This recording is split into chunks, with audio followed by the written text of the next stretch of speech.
नमस्कार दोस्तों, मैं सचिन और आप देख रहे हैं टेकी टेक सचिन।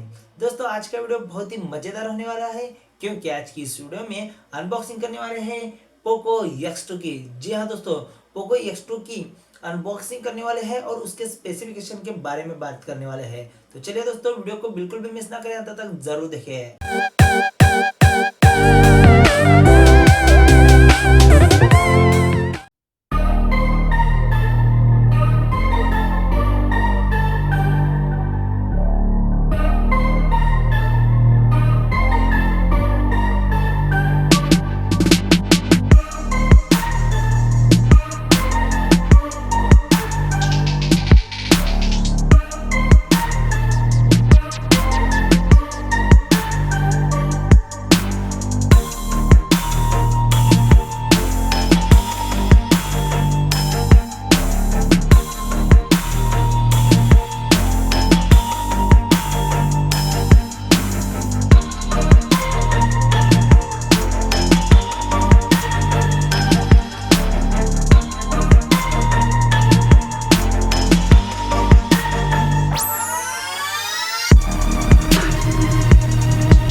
तो दोस्तों, पोको X2 के अनबॉक्सिंग का यह वीडियो आपको कैसा लगा कमेंट करके जरूर बताएं और इसके खास स्पेसिफिकेशन आपको कैसे लगे कमेंट करके जरूर बताएं। तो मिलते हैं एक नए वीडियो के साथ। जय हिंद, वंदे मातरम।